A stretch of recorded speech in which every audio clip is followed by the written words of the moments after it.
You're listening to the Corbett Report. Hi there, I'm Katie Green. Hi, I'm Dan Green, and welcome back to the Greening Out podcast. And today we're joined by James Corbett from thecorbettreport.com. We're going to be talking about his new documentary, Century of Enslavement, the History of the Federal Reserve. Thanks so much for coming on the show, James. Well, thank you so much for having me on. I appreciate it. So, James, I'd like to start, first of all, by asking you the question I think for me is sort of most important. Why did you want to make this documentary and why now? Two very good questions. I think they're somewhat related, but I guess my answer to this would be that when I started discovering all of the information that led to me creating the Corbett Report, which really covers all sorts of issues, social and political and geopolitical and economic and all of these other things, I think that it really struck me that the root issue of all of this is the central banking issue. And of course, that takes different forms in different countries, but the prime example in the age of Pax Americana is the American Central Bank, the Federal Reserve. And I came at this information through documentaries like The Money Masters, which back in the mid-1990s did an excellent job, an admirable job of really condensing all of this, hundreds of years of history down into a 3-hour documentary that really thoroughly examines this in a great degree of detail. But it struck me that that type of 3-hour exploration of a subject is probably too much for a lot of people to handle, and that now here we are a couple of decades later, and I really wanted to bring this issue back to the forefront, because again, I think it is the root issue of so many of the other problems that we're dealing with as a society. So I've attempted to summarize this in my documentary, and I hope that the structure that I've given this documentary indicates that this is not just a problem that exists in our current time and space, but this is really an historical phenomenon that was well understood by generations and generations of Americans, let alone people around the world, for a very long time. That sense, that understanding of how the monetary issue and the idea of a central bank is such an important part of our economy and our lives has been actually actively removed from the education system, so that in history class most people might learn some passing details about the central bank, but probably won't learn anything of any great substance, let alone the types of debates, the really rancorous debates that have rocked American history for the first 150 years of the country's existence over the existence of a central bank. So I wanted to bring that conversation back to the forefront and really tackle this in a way that not only, I hope, will be a good introduction for people who've never heard of the Federal Reserve or don't really understand what it does, but even for people who do have an understanding of the Federal Reserve, people who are already on board with the idea that of the End the Fed movement, for example. I think there's a lot of details about how the Federal Reserve operates that even a lot of people in that movement don't necessarily understand very well. So I wanted to use the Federal Reserve's own words to try to show what it really is and to unmask the cartel that is really running the American economy. Oh yeah, absolutely, and I think you've done a very good job of it. Actually, I've seen The Money Masters as well myself, and I know what you mean. It is. It's very long and it's quite. I don't mean to say dense in that way, but it's like there's a lot in it, and it's very sort of packed in. But like as you start the documentary, you start by asking a very simple question, and that's just simply, where does money come from? And that seems like a really simple question, but yeah, and the interviews in the Occupy, with the Occupy movement in Vancouver, I believe it is, in the film, it shows that a lot of people are very, very ignorant of this question, and they don't seem to realise that you can find on the internet, online, exactly where money comes from, but for some reason, just the populace at large is completely ignorant of it. It is somewhat perplexing, isn't it? And it's certainly not my intention to highlight those types of answers to make fun of those people in particular or their intelligence. I don't for a minute doubt that these are otherwise quite intelligent people who would be able to grasp the concepts of money creation quite easily if it was ever explained to them. But I think it's the shock of hearing this question asked in a serious manner. Where does money come from? Because I think the only time we ever hear this question growing up, or at least the only time I ever heard it, was in that joke. Where does money come from? Oh, grows on trees. That was the only way that I ever heard this discussed when I was growing up in my entire schooling. Why is that? Why have we never actually seriously considered this question, which is a very real question that deserves an answer, and it has an answer, which, as you say, is quite easy to find, and yet most people never actually hear this question posed. So I can understand people might become defensive and might just say the first thing that comes to their mind when they're suddenly confronted by this question. And hopefully, in at least asking this question in a serious way, we can get people to confront that blind spot and get them to at least consider why it is that they've never really tackled this issue, why it is they've never confronted this in their own history or education. Yeah, because, like, I mean, certainly my schooling, there was absolutely no such thing as an economics class in school. In fact, I only learned about economics when I was in my 20s. And before that, the only reason I sort of got into this kind of thing of where money comes from and that is because I knew a lot of people who were like socialists, and they made some very compelling, very emotional arguments, but nothing they ever said was actually backed up economically. I mean, they said a lot of things that sounded great, but then when I looked into economics, I realized, well, nothing actually stands up here. And that's what made me start to realize that, you know, a knowledge of economics is more important. A lot of people just think it's some kind of weird, boring, abstract, arcane subject. But when you get really into it, you start to realize it's important for all aspects of your life. It is actually a fundamental issue for our life, especially the lives that we live in this exceptionally interconnected economy where we are all connected through currency. And this is not necessarily something that's held throughout history. I mean, obviously, currencies have varied greatly from time to time and place to place. But in our modern age, in our modern developed Western democracies, we are bound together usually by a national currency that is usually bound up with legal tender laws, so that the government basically tells people you have to have these pieces of paper in order to pay your taxes, and you have to accept them for any type of debt, which basically means that this is going to be the dominant currency. So we've had this kind of foisted upon us, and because of that, because these pieces of paper are so monolithic and have so completely pervaded our consciousness, we tend to just conflate the two. Money is this currency. Currency is money.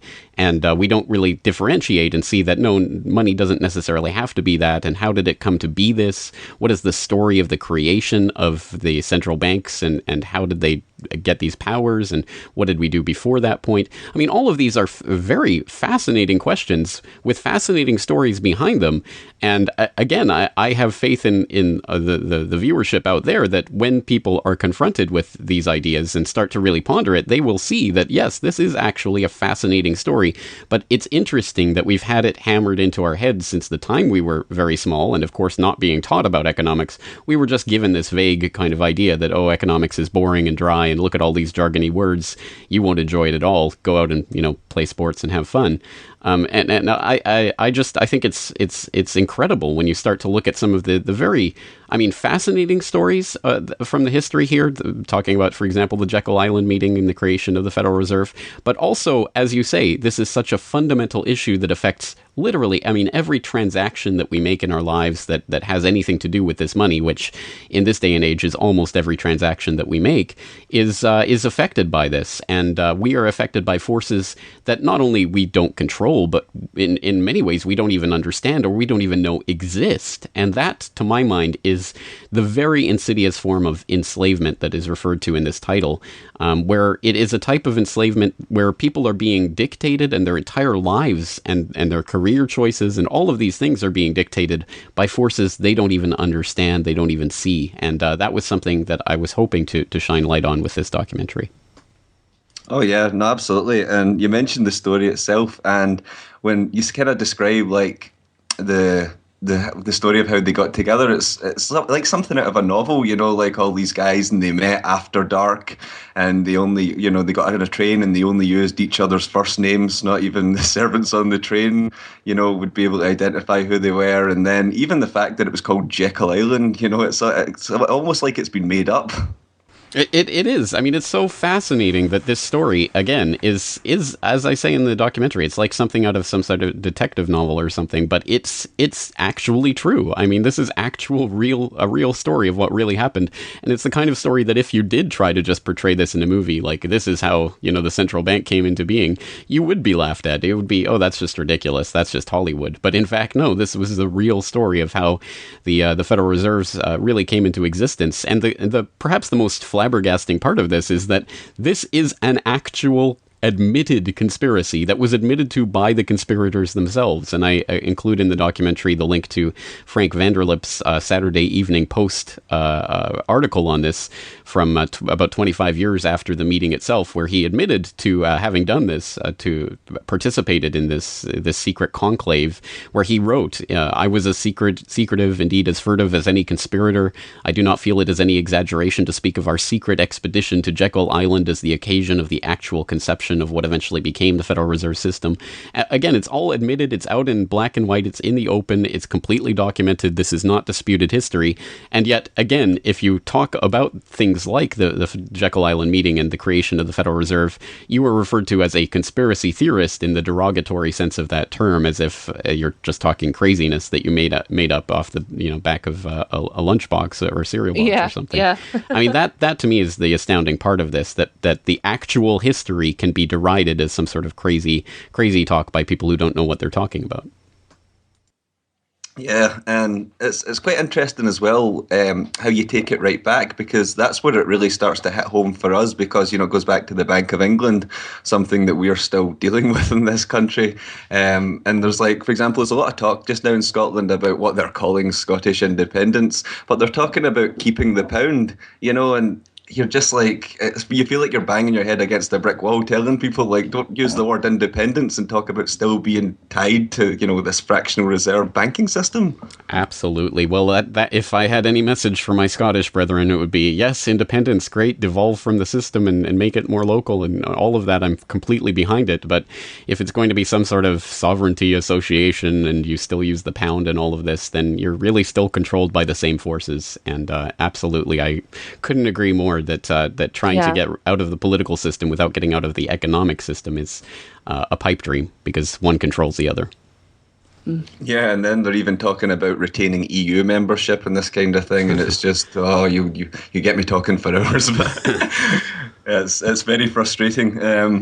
But what was interesting as well, going back to you talk about the creation of the Bank of England and the Bank of North America, and it seems to sort of stem out of debt incurred by war at the time. And then what I thought was later, when you mentioned the Panic of 1907, which, obviously then led to the creation of the Fed as we know it, it seems like before that it was economic warfare, and it seems like JP Morgan had an awful lot to do with that. Well, that's a very astute observation. Certainly, the proximate cause for the creation of all of the central banks that have come about in American history has been some sort of emergency. And again, as you say, usually war, but in the case of the Federal Reserve, an economic emergency. But it is the order out of chaos idea. It is that when there is chaos, people will clamor for a solution. And who do you turn to in that case? Well, you have to turn to the government. What is the government going to do? What can they do in that case? Well, create a central bank. So that's exactly what happened as the continental currency, which was the currency that the Continental Congress had issued to support the Revolutionary War effort, as that started to be inflated away into nothingness because of overspending, as well as actually a coordinated, a sophisticated counterfeiting operation by the British as an attempt to take down the continental currency. Well, that worked stunningly well, so that by the end of the war, basically a wheelbarrow full of continental currency wouldn't be enough to buy a wheelbarrow full of provisions. So there had to be some sort of change in that system. So that led to the creation of the Bank of North America to control the issuance of the nation's currency. And when the Revolutionary War came to an end, and it was suddenly a peacetime, and they were writing the Constitution and all of this, people didn't really see the need for a central bank during a peacetime. So it basically devolved back down into a local bank. And it was Alexander Hamilton who came along, the same man who believed that George Washington should be anointed king for life, and they should just institute an American monarchy. He was also the person who believed that a debt is a wonderful thing. It's a blessing for a country because it would allow the United States to establish its credit as a nation. And that was very important for him, as opposed to some of his rivals in the so-called Founding Fathers, as if they're all one homogenous group. They certainly weren't. They were definitely fighting on a number of different issues, one of which was the central banking issue. And of course, Thomas Jefferson being probably the leading opponent of that idea. But anyway, Alexander Hamilton won, and they did create the first Bank of the United States shortly after the signing of the Constitution. And that bank continued for the duration of its 20-year charter to act as a central bank before it was eventually disbanded. And it ultimately disbanded or was dechartered in 1811. And of course, the very next year, it was the War of 1812. And war, once again, causing an immense amount of spending on the U.S. government's part, which necessitated, once again, well, what are we going to do? We're having all of these monetary pressures. Let's create another central bank. So the second Bank of the United States was chartered in 1816 and had a 20-year charter again. And as that charter was coming up for renewal, of course, Alexander Hamilton made it a plank of his entire re-election campaign, in fact, that he would not sign the renewal charter for the bank. And that was a pretty bold move at the time. It wasn't at all clear that the public was going to support that, but in the end, they did. The public was very wary of the Second Bank of the United States and who was in control of it. Again, just like the Bank of England, like the First Bank of the United States, like the Bank of North America before it, it was a privately owned central bank that loaned money to the government at interest, which is just a mind-boggling idea unless you happen to be one of the people who is granted that power to create money out of nothing and then loan it to the government at interest. So the public was very wary of that, and they supported Jackson. He won his re-election, and the Second Bank of the United States was dechartered in 1836, and for a period of 70-plus years, there was no central bank in the United States. It was a period known as free banking. That was modified somewhat after the Civil War, or during the Civil War. There were some acts that were passed that created a federal banking system, and it wasn't exactly like the free banking era, but at any rate, there wasn't a formal central bank. And there wasn't one created, as I say, for 77 years after the Second Bank of the United States, which, again, as you say, was necessitated by another type of emergency, this time not war, but by the Panic of 1907, which some people have described, and I think quite rightly so, as a financial false flag operation, which is, I mean, it's an interesting concept, but basically J.P. Morgan, who was at the very least, the sort of center of the American finance industry at the time, and someone who was kind of looked upon as the central banker of the United States in the absence of a formal central bank, he was the one who precipitated the panic, at least according to a lot of accounts out there. That's certainly not mainline history, but that is something that's been argued by many people, that Morgan started the panic by spreading rumors about some of his competitors and then allowing them to go under. And then he came forth as the savior, saying that the story goes that he locked a bunch of bankers up in his study and wouldn't let them out until they agreed to finance $25 million worth of emergency financing for some of these firms that were in threat of going under. So this big shakeup occurs on the New York Stock Exchange and on Wall Street in 1907. It shakes the American financial system to its core. It scares the public, who have lived through periods of great financial turmoil for generations, and they are convinced by this panic that there really does need to be some sort of control on the banking industry. And again, what form can that control possibly take other than a central bank? What they did not count on is that the very money trust that they were so completely against, that was the whole reason that they wanted to form this central bank in the first place, to stop the bankers from running the economy, was the same money trust that ended up creating that central bank. And it was a somewhat indirect method, as we talked about. It was the Jekyll Island meeting was really the genesis of what became the Federal Reserve. But the actual proposal that they came out of that Jekyll Island meeting with was forwarded by Senator Aldrich, one of the participants in that Jekyll Island meeting, and was eventually shut down by Congress because, again, the people really understood Senator Aldrich and his connections to the various banking houses and banking families, and he was part of the banking elite insiders, so people distrusted whatever came out from him, including his legislation. But the legislation was basically dusted off, modified a little bit, and then passed on behalf of Representative Carter Glass and Senator Robert Owen in 1913, and that was how the Federal Reserve really came to be, yet again through an emergency type situation where people thought that the solution that they were clamoring for was going to give them one thing, and in fact, it gave them the exact opposite of what they had been hoping for.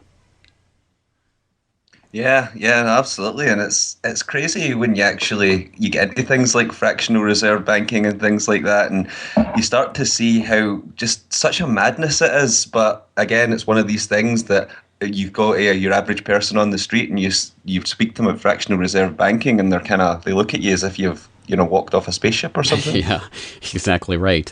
As if you're someone visiting from Mars. It is kind of, again, it's mystifying how people don't really understand some of these basic concepts, but it is important to understand that a lot of people still truly believe that when they go to the bank and they get a loan, that they are actually getting money that is sitting there in the bank's vaults, that has maybe been lent to the bank by other customers making deposits or something along those lines, which of course is absolutely not the case. When a commercial bank makes a loan to a client, it is making that money literally out of thin air and injecting it into the person's account by virtue of its charter as a bank in the Federal Reserve System. It's important to understand the Federal Reserve is not itself the mechanism or the origin of the fractional reserve banking system. The fractional reserve banking system was in play before the Federal Reserve ever came into being, but the Federal Reserve is the lender of last resort, i.e. it is the institution that is supposed to undergird this entire system of fractional reserve banking,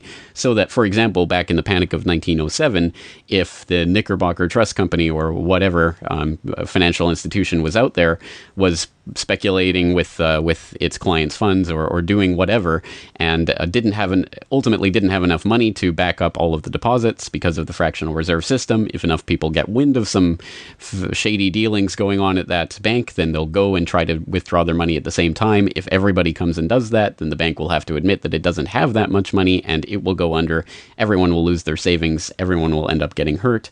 This is a horrible thing. So the idea behind a central bank is that, well, then the central bank will act as the sort of backstop. If there is that type of run on a bank, then the Federal Reserve will act as the overarching umbrella organization that can provide the emergency funding to at least make sure that everybody gets their money and that the bank itself doesn't collapse.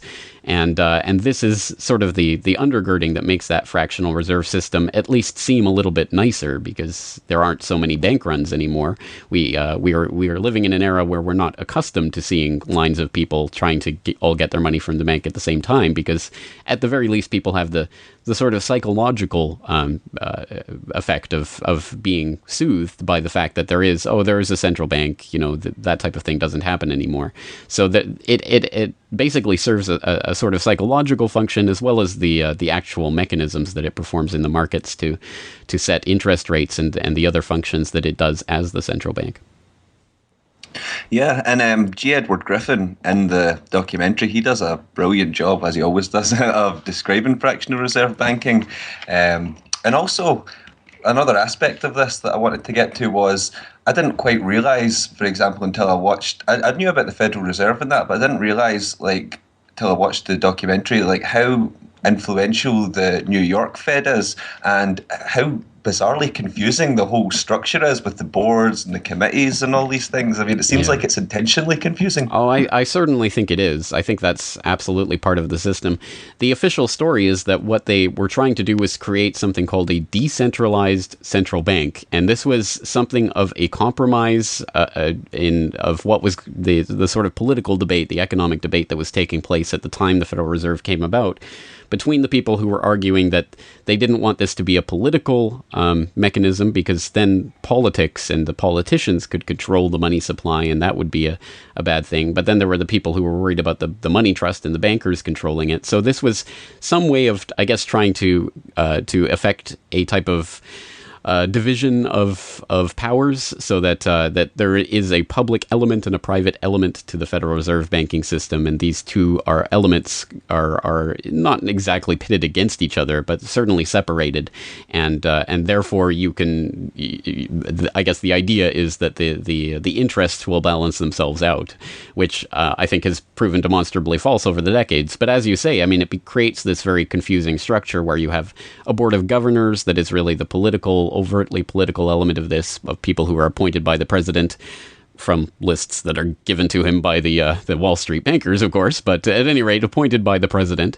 And then you have the Federal Open Market Committee that includes not only the governors, but also representatives from the regional reserve banks, and then the regional reserve banks themselves, whose boards are created.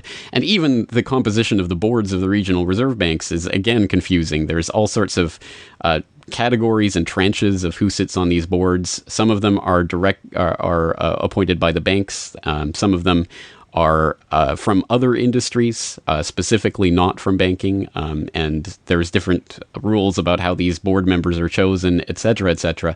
Again, it gets quite confusing when you get into the minutiae of it, but I think that the important thing to keep in mind is that ultimately you do have these private bankers sitting there at the table in the Federal Open Market Committee, really setting the monetary policy for the United States, which is just the most blatant conflict of interests imaginable. You have the private bankers sitting there at the table deciding when and how to expand the money supply, how to set the federal funds rate to that is the base interest rate upon which the entire economy is really based. I mean, it's such an insane system when you start to look at it, and it is so self-evidently, as J. Edward Griffin describes in the documentary, it is a cartel. I mean, it is the private banking interests who got control over the money supply itself of the country, and expanding and contracting it as they see fit for the purposes of running up bubbles and then collapsing them, and shearing the flock every now and then, as has happened again decade after decade. So it is a confusing system in its minutiae, but I think when you actually step back and take a look at the bigger picture, it's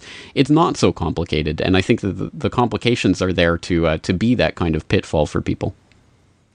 Yeah, and you mentioned it's like an insane system as well, because you also point out the fact that during these bailouts, it's described as a circular system, because during these bailouts, you have people on the board who work for banks or companies, and they're just bailing out their own banks and companies.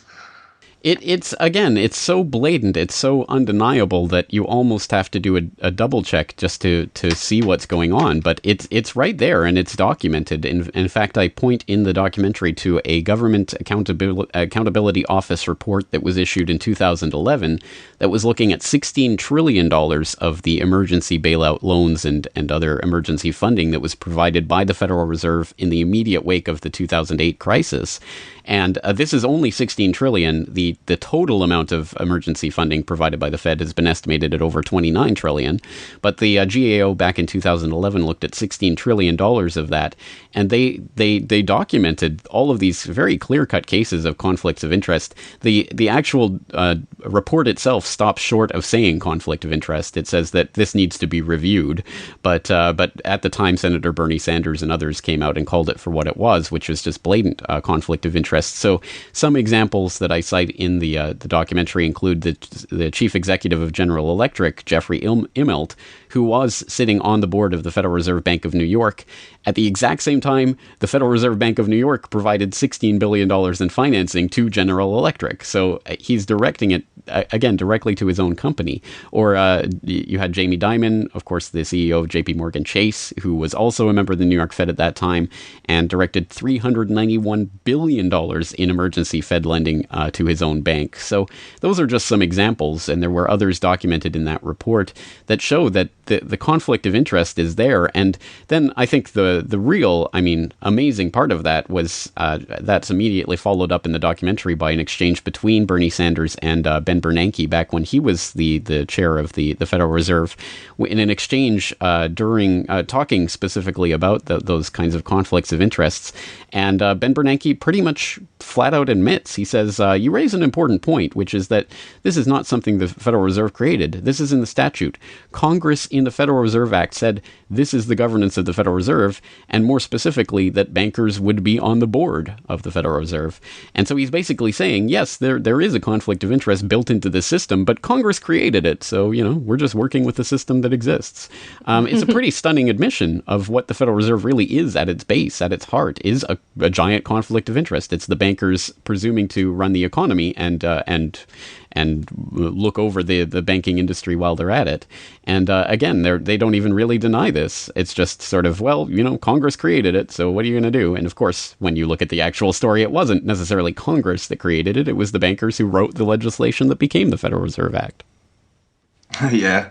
And I like as well when you get to the third section, you're in the Fed section, and you start to connect like these powerful central banking interests with these roundtable groups, like the Council on Foreign Relations and things like that, and what seems to be their agenda, global governance. Absolutely. Well, this is the important part of this, because I think that it comes to a point where we can get lost down the rabbit holes of the minor details of how this system works in every single capacity and function of the Federal Reserve. But at the end of the day, the bigger picture is that once you understand this system of monetary creation and how the money supply of the United States and most of the Western countries, as I say, is created out of debt, is created as debt that's owed back to banks out of nothing, you start to realize that at the end of the day, this isn't really about the accumulation of dollars and cents by bankers. They, at the end of the day, can't care that deeply about a tool that they themselves create on a daily basis. This isn't what the agenda is ultimately about, which of course begs the question what the agenda is about. And I hope I don't give it short shrift in the documentary, because it's an important point, but I think we can see quite clearly that ultimately this is not about money, this is about power, it's about control. And this is documented. I mean, there's a lot of different ways of documenting this, but one of the most blatant when we're talking about the Federal Reserve is that, as I point out with the Jekyll Island meeting, it's mostly JP Morgan connected interests. They're at Jekyll Island creating the Federal Reserve Act and benefiting from the creation of specifically the New York Federal Reserve. But it's the very same JP Morgan connected banking elite that end up forming the Council on Foreign Relations just 8 years after the Federal Reserve itself is created. In 1921 in New York, they register the CFR, and the first director of the CFR is John W. Davis, who just happens to be J.P. Morgan's personal lawyer. Or you have the first president of the CFR, who's also J.P. Morgan connected. It gets quite, comical at a certain point that it's basically just a banking operation. And the CFR has had from its very inception, if you go back and read even some of its earliest publications, the idea of the creation of a new world order, which again we've been taught is some sort of silly conspiratorial phrase that only those conspiracy theorists use. But of course, it's been used time and time and time again by politicians talking about the creation of a global government.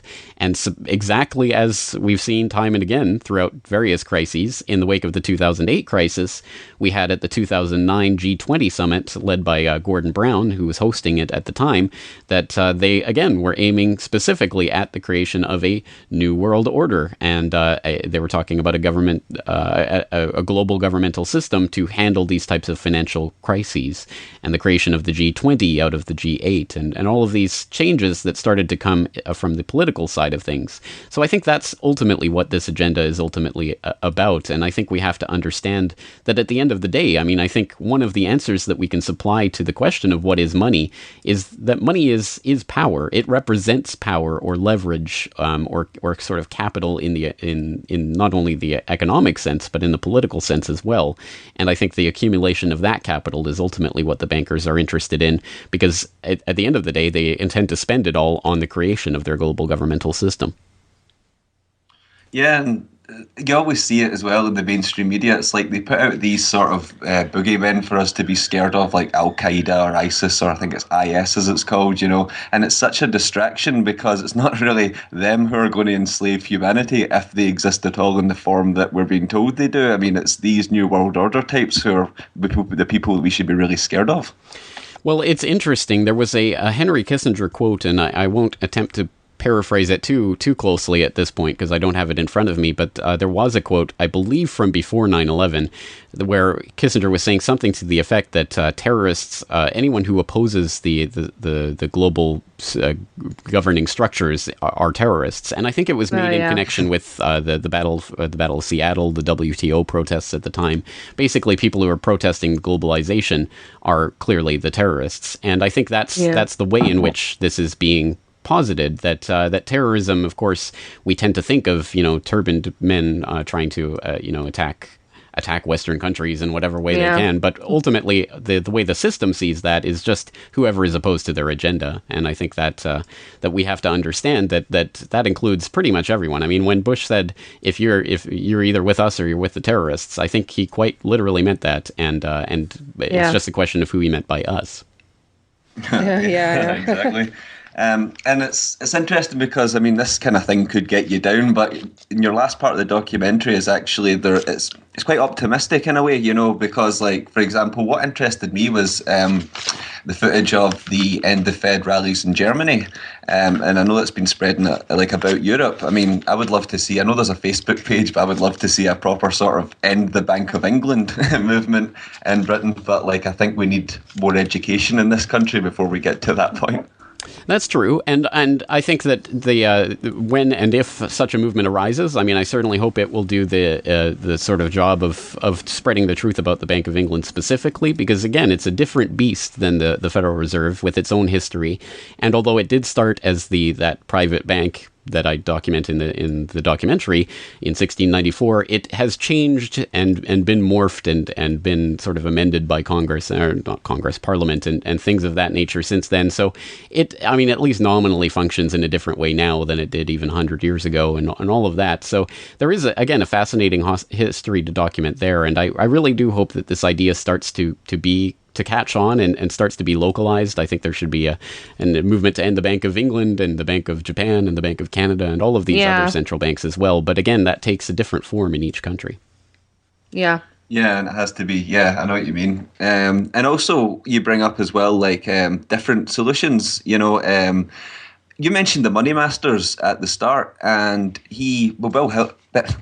Bill Still, seems to be sort of in favour of these kind of greenback notes, were issued, under Abraham Lincoln's government. So the way I understand it, debt-free government-issued notes, then the supply would be controlled by the government. But I don't know if I'm just paranoid, but do you see a kind of a danger in that idea? Because then could the government not just sort of contract the money supply and things like that when they want to? Well, let's put it this way. I'm a voluntarist, which I guess you could describe as a flavor of anarchism. So I certainly don't have any faith in the idea that any government is ever going to be able to responsibly hold the purse strings of a nation and really use that power responsibly. I think that the idea of the greenback type of idea is certainly absolutely better than the system that we have now and could potentially be used for good. But I certainly share your skepticism on that point. But what I was really trying to do in the third part of this documentary was to show that there are a lot of different ideas out on the table, and I don't even necessarily agree with all of the ideas that are presented here or all of the ideas that are floating around out there about what to do to end the Fed. But my point really, at the end of the day, is that these ideas do not have to be exclusionary. It doesn't have to be you all have to, replace this one monolithic idea of what currency is and how it should function in the economy with this other monolithic idea of what currency is and how it should function in the economy. My idea is let's open up the doors. Let's blast it wide open and have lots of different currencies competing with each other and complementing each other. It doesn't necessarily have to be competitive in that sense, because something that I think has gone over the heads of a lot of people, because again, we've been trained into thinking that money is this one thing, is that money has a lot of different functions. Money can act as a store of value. Money can act as a unit of account. Money can act as a unit of exchange. These are all very different functions. And why do we have it in our heads that they all have to be fulfilled by the one just one currency. And in fact, why does any one function have to only be one currency? We can have multiple different currencies that we can use in different ways for different transactions. And certainly if you want to have some sort of national currency, it's going to look different than a local currency, which is also going to look different than a decentralized currency like Bitcoin or something that can be used across borders and around the world. And I don't want to put all of my eggs in any one basket. I just want people to have the choice of what to use. And I really do have faith that when that system is blown wide open and all of these different currencies are out there and competing and different ideas are springing up in different places and people are looking at communities that are doing well and seeing how they can apply them in their own local area, I think that is a much, much healthier system and a more stable system at the end of the day. Because again, all of these panics, we are taught, well, here's this national currency and look, it's being issued by all these different banks and we have bank runs. Oh, what are we going to do? Well, let's centralize it. Let's centralize the power. It's always from the chaos, they always want to bring the order of making everything more central, which is exactly the push towards global government. When the national currencies of various nations start failing, again, they're going to say, well, this is why we need a EU. This is why we need a regional currency. This is eventually how they're going to weave the system into one unified global whole, which to me is a nightmare society scenario, because again, even if it were to be run by angels descended from heaven to rain sunshine and lollipops down on everyone, this generation, well, who's to say a generation down the road it won't be, those same seats of power won't be held by people with different motivations? And how naive would we be to believe that somehow, human nature has changed and that will never occur again? That's just ridiculous. And so I am very much opposed to the idea of centralization as a solution. All I want is decentralization and people to have the choice of what currencies to use in different situations. So in the documentary, I provide the example of state banking. I provide the idea of a mutual credit system, as in Ithaca, New York, where they have Ithaca hours. And I talk about Bitcoin. Yeah. Again, very different ideas. And I more or less I'm interested in some of them and in certain situations. But again, it's not really what I'm interested in that should be of interest to anyone. It should be just the idea that there are these different ideas out on the table. And why aren't we exploring them? Why isn't there more discussion around this issue? So that's really the point of the third part of this documentary. And I think the saddest part of the documentary is that's the spirit in which I'm putting this forward. It's not me saying these are the ideas and we must use these ones. It's me saying, look, there's all sorts of ideas. Let's start exploring them. And sadly, some of the people involved in the End the Fed movement, who you would expect to be on board with a documentary like this, really putting this in front of people, are choosing not to promote it because, you talked about this idea and we don't support that idea. So again, I think that's sad and it's to the detriment of everyone, but I think people will see through that. And I really do believe the idea of currency competition and just an open market in ideas will win out over the people who want us all chained to one particular system. Yeah, I mean, I'm the same as you. I think that there could be different currencies that could coexist with each other. I don't see why, any reason why that couldn't be a good thing. I think one of the major points, I don't know if you'll agree, James, of voluntaryism, as I see it anyway, is choice. You want options. It's not that I'm not saying I agree with all the options, but these are the options, and you are a human being, hopefully intelligent enough to make up your own mind. And that's sort of what voluntarism is to me anyway. And I think that that's important. And it's the fact that we don't have that choice just now. We've just basically, I know you can use Bitcoin for certain things, but it's not the same as using, the obviously government debt money. Yeah. Well, exactly right. And again, that's because of these legal tender laws that say that, you must accept certain types of currency for debt obligations, and you must use this type of currency to pay your taxes, which you must pay or you will be locked in a cage. So there's a lot of different things that they weave around us to make sure that their currency becomes the dominant one.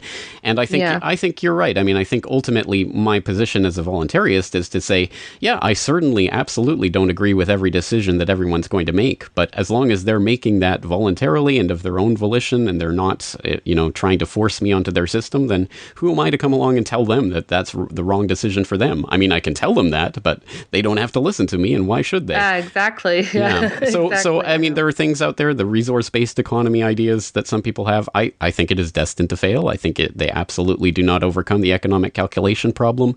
I think there are serious problems with central planning and ideas like that. But hey, if you want to try to create that system, by all means. I mean, why on earth would you care if I'm opposed to it? I'm not going to stop you from doing it. Go out and prove me wrong. Create that economy that you're talking about. Yeah. And when and if you do, I will be the first to eat my hat and ask for seconds and say, hey, look, you did it. So so I think that's my idea of what the system could be. It doesn't have to be this system of bars and prisons and locking people away who you disagree with. It can just simply be, well, let's agree to disagree. You can go do your thing, I'll go do my thing, and let the best man win. Or not even that situation. Why not? Why don't we both win? I mean, it doesn't, again, a lot of these ideas don't have to be directly competitive.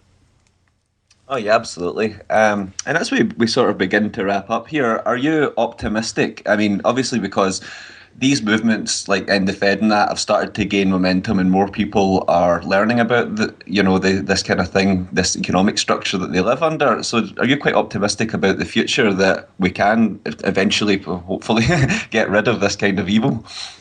If I wasn't optimistic about the future, or at least the possibility that we could overcome this, I probably wouldn't have created the documentary in the first place. I mean, clearly, I think that there is, at the very least, there's the opportunity for us to see past this time that we're living through and the way that the structure has been erected around us to what is possible, and that there are things that we can do right now to start implementing them.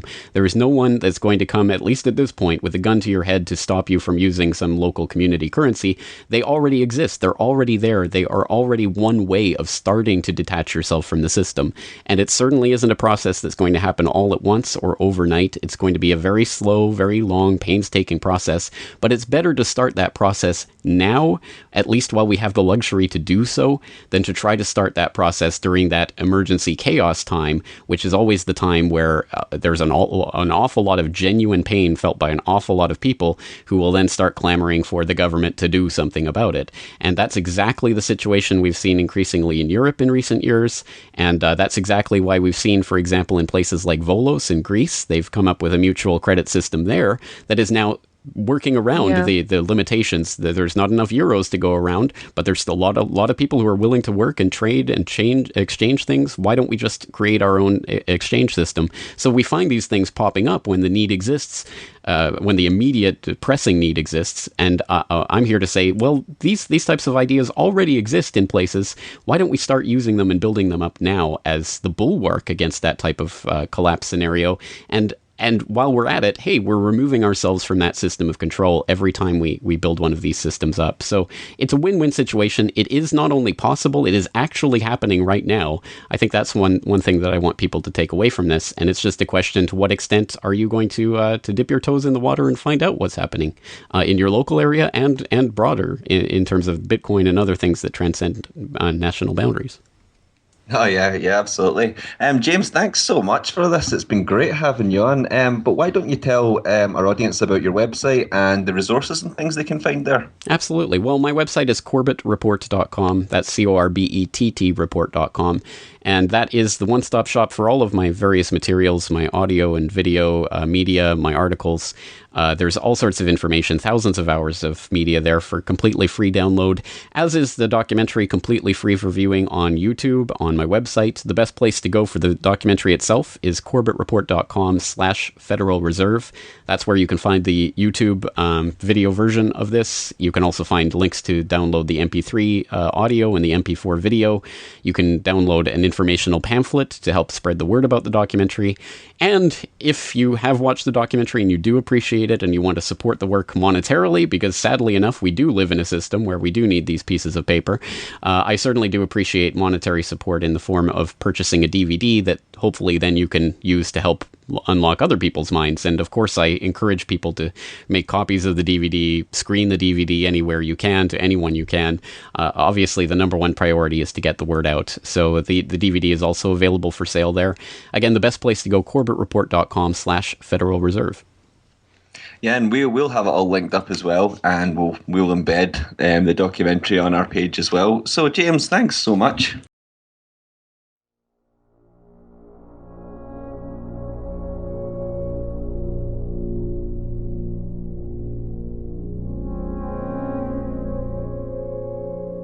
The Federal Reserve, the heart of the American banking system.